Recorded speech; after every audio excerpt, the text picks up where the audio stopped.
E aí pessoal, tudo certo com vocês? Vamos lá para o último vídeo da série de 3 que falei que faria, né? Começando com inflação, no meio aí os juros e por último agora os investimentos, como tudo isso está relacionado. Acredito que o dos investimentos ficará um pouquinho mais curto que os anteriores. Bora pro vídeo. Bom, qual o principal papel do investimento? Na minha opinião, o investimento ele serve num primeiro momento para proteger, para preservar o patrimônio, o capital que cada pessoa conseguiu construir. A gente investe para proteger o nosso patrimônio do quê? Da perda do poder de compra da moeda, que é justamente a inflação.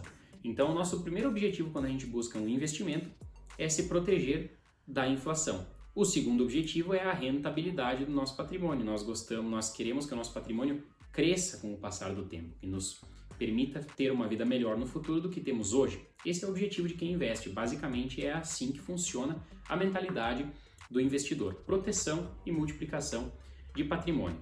Como que a inflação afeta nessa questão do investimento? Bom, se a gente tem uma inflação descontrolada, o nosso dinheiro vai perdendo poder de compra. E se a gente não investir, a gente vai ficando mais pobre, mesmo ganhando a mesma quantidade de moeda, mesmo ganhando o mesmo valor no final do mês, a gente está mais pobre porque agora o que a gente ganha compra menos coisas. Lembra que o dinheiro não tem valor. O que tem valor é aquilo que a gente compra com o dinheiro. Bom, as duas principais modalidades de investimento que existem são renda fixa e renda variável. A taxa Selic vai determinar, na maioria dos casos, na maioria das vezes, se a gente vai ter uma preferência maior do investidor pela renda variável ou pela renda fixa. Se a taxa Selic estiver muito baixa, mesmo que a inflação também esteja baixa, a procura do investidor vai se dar em uma maior ênfase para a renda variável. Por quê? Porque as empresas elas têm uma capacidade de rentabilizar o dinheiro que elas recebem de uma forma muito mais efetiva do que aquela taxa fixa, de uma taxa Selic baixa, por exemplo. Vamos supor a taxa Selic em 2%, como estava em 2019, a gente via que a Bolsa de Valores subia praticamente todos os dias. O investidor ia mandando dinheiro para lá, comprando ações, porque essas ações das empresas estavam sendo compradas, elas conseguiam rentabilizar muito melhor o seu patrimônio. Empresas pagando dividendo aí na faixa dos 6, 7, 8% ao ano, até 10%, só de dividendos, né, fora a valorização da cota da ação, significava um retorno muito maior do que aqueles 2% em renda fixa. Hoje, com a taxa em 13,75%, a gente tem um comportamento muito diferente.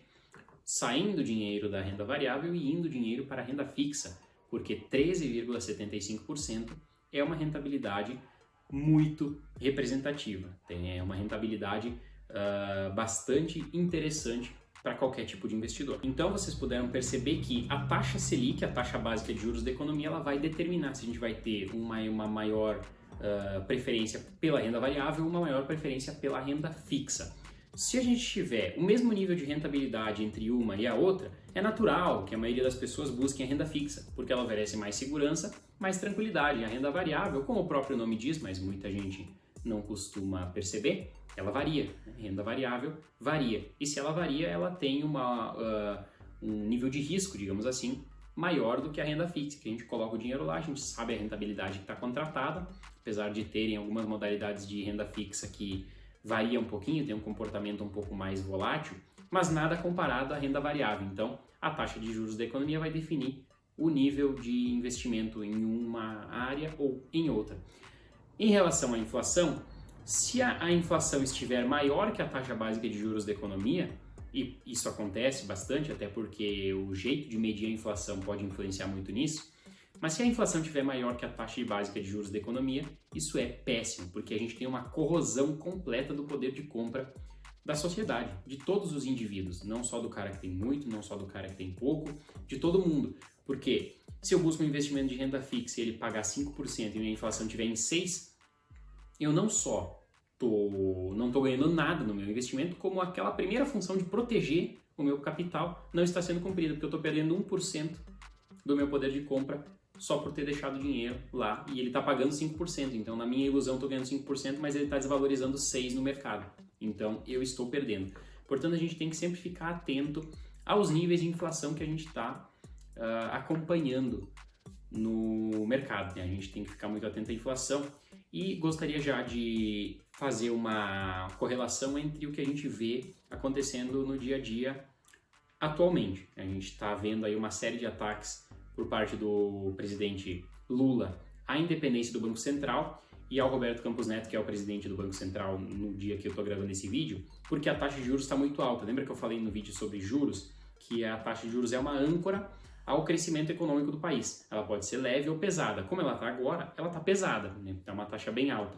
Só que, por que ela está tão pesada?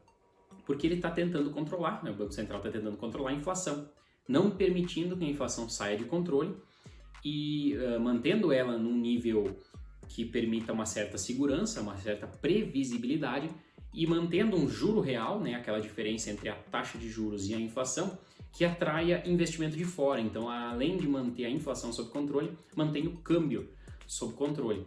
Então, o Lula, no fim, ele sabe que o que ele está falando na prática seria um problema se fosse acontecer, né, baixar na marra essa taxa de juros. Só que o discurso dele, ele é um populista, né? Então ele vai falar o que as pessoas querem ouvir.